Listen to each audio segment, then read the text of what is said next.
How to hard reset Xiaomi 12T and 12T Pro.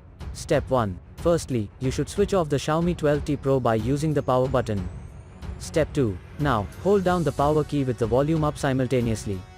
Step 3. When the Xiaomi logo will be on the screen, release only the power button and keep pushing the volume up till the recovery mode activates.